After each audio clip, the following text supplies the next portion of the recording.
नमस्कार दोस्तों, गौतम स्टडी पर आप सभी का स्वागत है। तो आइए आज हम हिंदी साहित्य में आधुनिक काल को पढ़ते हैं, जो हर एग्ज़ामों के लिए इम्पोर्टेंट है, खास कर आने वाला जो अभी हाल में एग्ज़ाम है। देखें तो कुछ क्वेश्चन इसमें नेट जेआरएफ के एक आध दो आ सकते हैं, और पेट की क्लास में पूछे जा सकते हैं, और हाई स्कूल इंटर के तो बोर्ड एग्ज़ाम में तो ये कंपलसरी है इस चैप्टर से आना। तो आइए हम आज आधुनिक काल को समझते हैं। आधुनिक युग जिसे हमारे महान आचार्य रामचंद्र शुक्ल ने इसे आधुनिक युग या गद्य साहित्य का इतिहास कहा है, गद्य साहित्य माना है या गद्य काल कहा है। तो आइए हम आज इसी को जानते हैं, और इसकी शुरुआत जो है हमारे महान कवि या साहित्यकार भारतेंदु हरिश्चंद्र के युग से प्रारंभ होता है।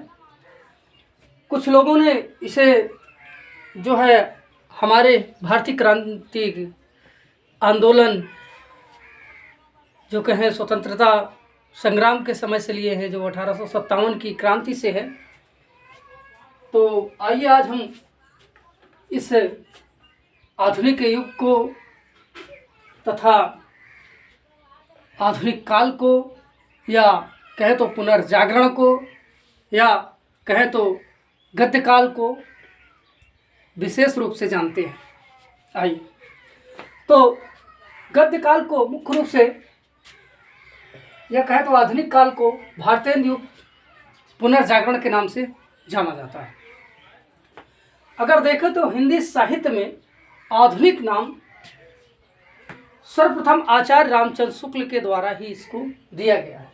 तो जो आधुनिक नाम है, ये आधुनिक नाम सर्वप्रथम किसके द्वारा दिया गया? आचार्य रामचंद्र शुक्ल के द्वारा, जो उनका हिंदी साहित्य का इतिहास 1929 में प्रकाशित हुआ। उसमें उन्होंने 4 खंडों में विभाजित किया, जिसे आदिकाल या वीरगाथा काल उन्होंने कहा, भक्ति काल या पूर्व मध्य काल कहा, उत्तर मध्य काल एवं रीत काल कहा, और आधुनिक काल एवं गद्य काल कहा। तो आदिकाल को उन्होंने वीरगाथा काल कहा, जो कि 1050 से 1375 विक्रम संवत तक माना है।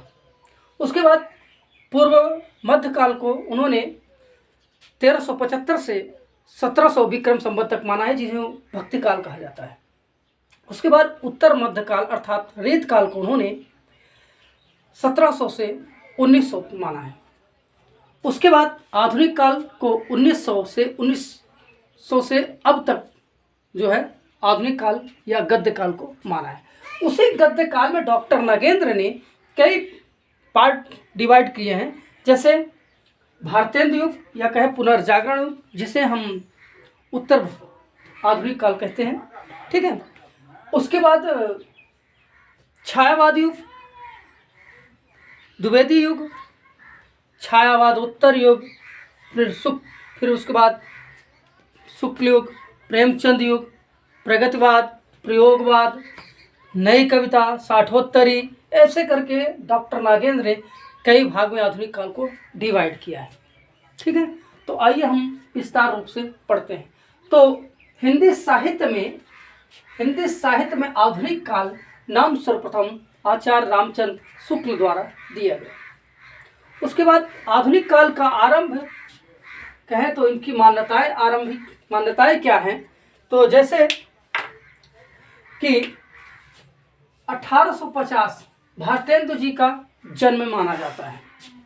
1850 भारतेंदु जी का जन्म माना जाता है। तो इस जन्म के आधार पर राजवली पांडे ने भारतेंदु युग को निर्धारित किया है, और 1857 की क्रांति, जो हमारी भारतीय स्वतंत्रता संग्राम की क्रांति है, इससे प्रारंभ आधुनिक काल का जो है डॉक्टर नगेंद्र ने माना है। उसके बाद 1868 में काव्य वचन सुधा भारतेंदु हरिश्चंद्र की एक पत्रिका जो प्रकाशित हुई थी, उससे रामचंद्र शुक्ल ने माना है किसका, भारतेंदु का काल। ठीक है, तो ये जो काल है अर्थात 1868 ईस्वी का, इस काल को सर्वसम्मत से मान लिया गया है। अर्थात कहे तो सर्वमान समय जो है वो 1868 है। ठीक है, तो आइए देखते हैं और आगे कि आधुनिक काल का नामकरण क्या क्या है या नामकरण किसने क्या कहा है। तो मिश्र बंधु विनोद सर्वप्रथम उन्होंने इसे वर्तमान काल कहा है। तो जो आधुनिक काल को वर्तमान काल किसने कहा, तो वो मिश्र बंधु विनोद। और आधुनिक काल को गद्य काल किसने किया, उससे पहले हम आप बता दिए आपके कि आधुनिक काल को गद्य काल जो है हमारे महान आलोचक कहें या इतिहासकार कहें तो वो कौन है, आचार्य रामचंद्र शुक्ल। आधुनिक काल की उपाधि जो है तो वो आधुनिक काल हमारे डॉक्टर राम कुमार वर्मा एवं हजारी प्रसाद द्विवेदी द्वारा दिया गया है। और साहित्य काल का नाम जो है पृथ्वीनाथ कमल कुलश्रेष्ठ द्वारा दिया गया है। तो साहित्य काल किसने दिया है, पृथ्वीनाथ कमल कुलश्रेष्ठ ने दिया है। उसके बाद कुछ आधुनिक काल के उपविभाजन की बात होती है। तो इस उपविभाजन में सबसे पहले भारतेंदु काल आता है। तो भारतेंदु युग को अभी हमने आपसे बताया कि कुछ लोगों ने जो कहे तो रामविलास शर्मा के अनुसार 1857 से 1900 ईस्वी तक माना गया है। द्विवेदी युग 1900 से 1918 तक माना गया है। छायावादी युग जो है डॉक्टर नगेंद्र द्वारा छायावादी युग 1918 से 1936 तक माना गया है। और वही द्विवेदी युग को डॉक्टर नागेंद्र ने 1900 से 1918 माना है। फिर उसके बाद आता है प्रगतवादी। प्रगतवादी में जो है इसका समय 1936 से 1943 माना गया है। फिर आता है पुनः प्रयोगवाद, जिसको 1943 से 1952 तक माना गया है। फिर उसके बाद नई कविता आती है। नई कविता को 1952 से 1960 तक माना गया है। उसके बाद इसी 1960 के बाद जितनी भी आती है उन्हें साठोत्तरी कविताएं या गद्य रचना कहा जाता है। तो साठोत्तरी कविता को 1960 से 1990 तक के समय को माना गया है। फिर उसके बाद आता है समकालीन इतिहास। समकालीन जो है तो वो समकालीन को 1990 से सन 2000 ईस्वी तक को समकालीन माना गया है। अद्यतन कविताएं आती है फिर 2000 से लेके अब तक की। तो ये हमारा जो है आधुनिक काल का उपविभाजन है। तो पहला क्या है, भारतीय, जिसे 1857 से 1900 ईस्वी तक रामविलास शर्मा ने माना है। द्विवेदी युग 1900 से 1918 डॉक्टर नगेंद्र ने माना है। छायावादी युग 1918 से 1936 तक डॉक्टर नगेंद्र ने माना है। प्रगतिवाद 1936 से 1943, प्रयोगवाद 1943 से 1952, नई कविता 1952 से 1960, साठोत्तरी कविता 1960 से 1990 और समकालीन साहित्य 1990 से 2000 और अद्यतन कविताएं 2000 से अब तक की मानी जाती है। उसके बाद आता है आधुनिक काल। तो आधुनिक काल की कुछ विशेषताएं हैं, आइए देखते हैं। कहा जाता है कि गद्य के जो लेखनी परंपरा चालू हुई वो आधुनिक काल में भारतीय युग से ही प्रारंभ होती है। तो गद्य की प्रधानता आधुनिक काल में देखने को मिलती है। उसके बाद साहित्य की विभिन्न विधाओं का आरंभ आधुनिक काल से ही प्रारंभ होता है। ठीक है, अर्थात कहे तो जैसे नाटक, उपन्यास, कहानी, एकांकी, रिपोर्टाज, यात्रा वृत्तांत आदि जितनी भी विधाएं हुई वो कब से चालू हुई, आधुनिक युग से ही प्रारंभ मानी जाती है। ठीक है, फिर उसके बाद साहित्य भाषा के रूप में खड़ी बोली का प्रयोग भी जो है देखा जाए तो आधुनिक काल से ही प्रारंभ होती है। शोषण अत्याचारों के विरोध जो है आवाज़ उठाने की प्रक्रिया या कहे तो लेखनी कार्य जो है हमारा आधुनिक काल से ही प्रारंभ होता है। ठीक है, तो ये जो हो गया यह आधुनिक काल के साहित्य के बारे में कुछ परिचय हो गई। ठीक है, जो देखें तो मोटे तौर पर लेकिन बहुत महत्वपूर्ण है। उसके बाद आइए देखते हैं हम मेन पॉइंट भारतेंदु युग, जिसे हम 1857 से 1900 के बीच मानते हैं। ठीक है, ये मान्यता किसके द्वारा दी गई है? तो ये रामविलास शर्मा के अनुसार दी गई। भारतेंदु युग का नामकरण किसने क्या कहा है इसके भारतेंदु युग के नाम को लेकर? तो जैसे कि नई काव्यधारा, प्रथम उत्थान, तो ये कथन जो है आचार्य रामचंद्र शुक्ल का है कि जो आधुनिक युग है वो नई काव्यधारा की विधा है। ठीक है, यह कहे तो प्रथम उत्थान यही से प्रारंभ होता है। उसके बाद जागरण काल जो है या भारतेंदु युग डॉक्टर नागेंद्र ने कहा है। भारतेंदु काल जो है महावीर प्रसाद द्विवेदी ने कहा है। नव जागरण काल रामविलास शर्मा ने कहा है। तो ये हमारा भारतेंदु युग का नामकरण। एक कथन है डॉक्टर राम स्वरूप चतुर्वेदी जी का कि हिंदी साहित्य में पुनर्जागरण भारतेंदु के माध्यम से अवतरित होता है। इससे यह स्वाभाविक होता है कि भारतेंदु जी आधुनिक युग के प्रवर्तक माने जाते हैं। ठीक है, क्या कहा उन्होंने कि साहित्य में पुनर्जागरण भारतेंदु युग के माध्यम से अवतरित होता है, अर्थात जो पुनर्जागरण का समय है हिंदी साहित्य में वो उसके मुख्य प्रवक्ता कौन है? तो भारतेंदु जी हैं। इसीलिए इन्हें हिंदी गद्य का जनक भी माना जाता है। ठीक है, आइए एक पॉइंट देखते हैं कि भारतेंदु मंडल में कुछ लोग थे, कुछ साहित्यकारों को सम्मिलित किया गया था। तो उनमें से बद्री नारायण चौधरी प्रेमघन हैं, बालकृष्ण भट्ट जी हैं, प्रताप नारायण मिश्र हैं, काशीनाथ खत्री हैं, लाला श्रीनिवास दास हैं, दामोदर शास्त्री हैं, मोहनलाल विष्णुलाल पांड्या हैं, ठाकुर जगमोहन सिंह हैं, कीर्ति प्रसाद खत्री हैं, प्रताप नारायण मिश्र हैं, अंबिका दत्त व्यास हैं और राधाचरण गोस्वामी हैं, राधा कृष्णदास और लाला सीताराम जी। ये आदि कौन हैं? ये भारतेंदु मंडल के सदस्य हैं। ठीक है, उसके बाद आइए देखते हैं भारतेंदु हरिश्चंद्र के बारे में।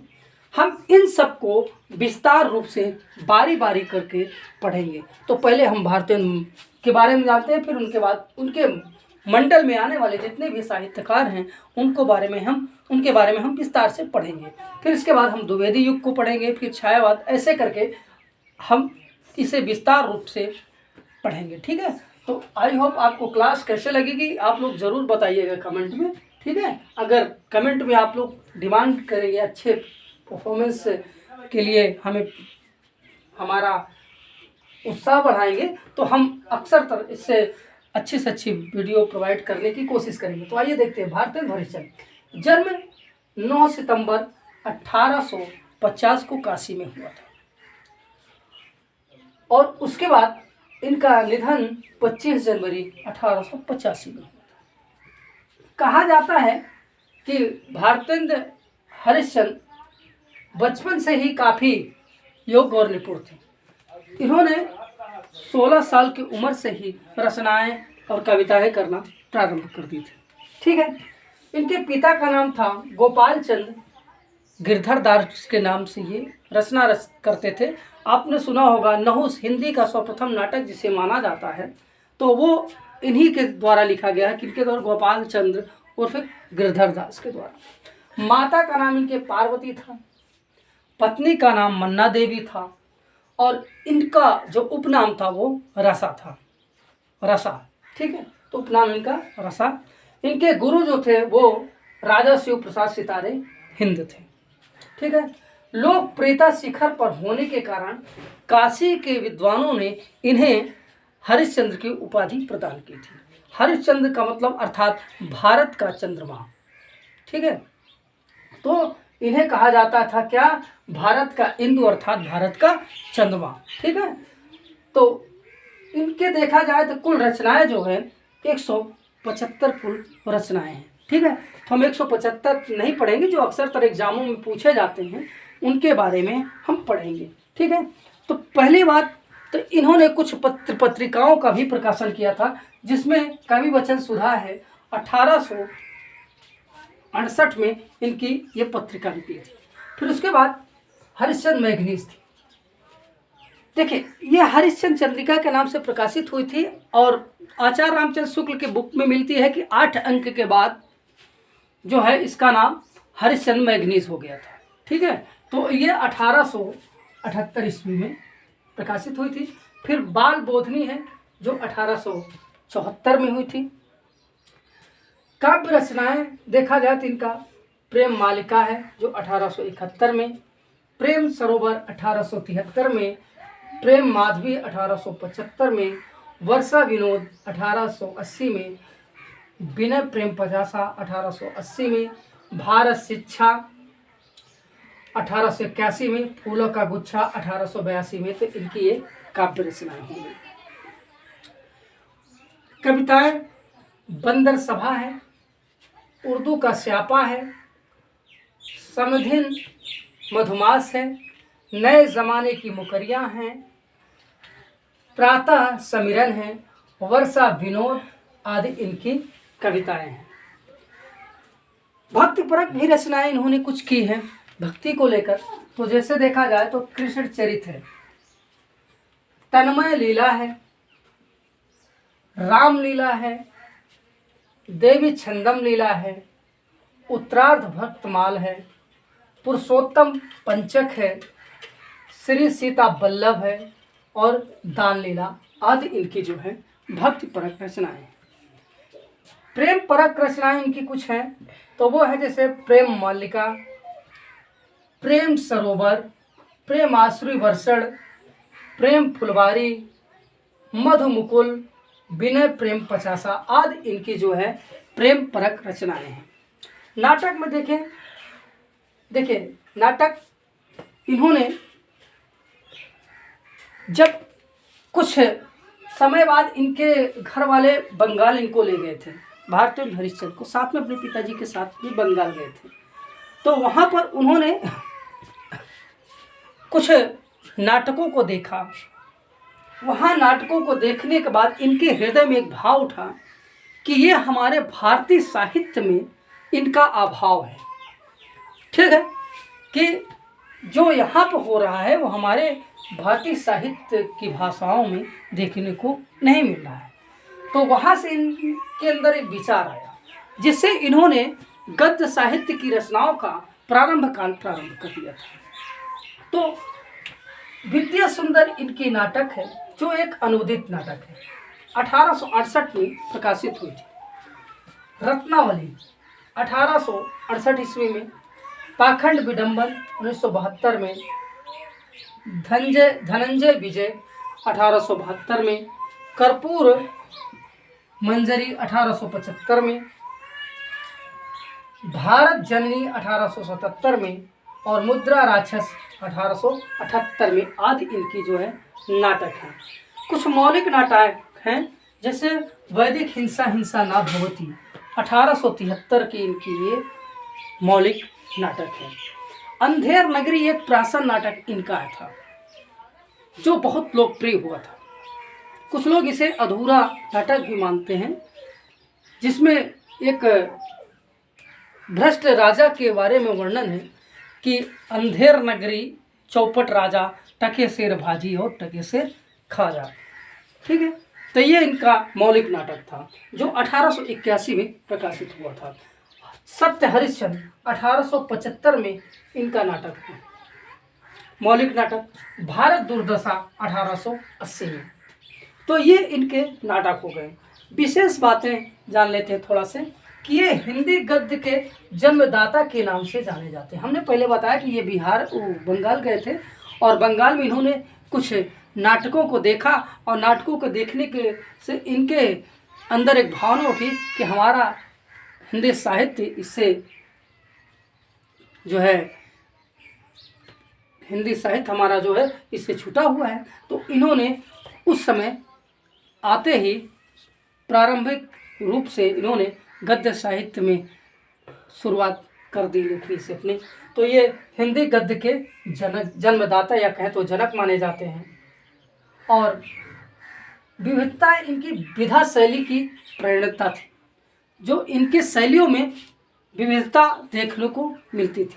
ठीक है, तो जो इनकी शैली थी वो विविधता विधा की शैली थी, और इन्हें जो है विविधता विधा का प्रणेता भी कहा जाता है।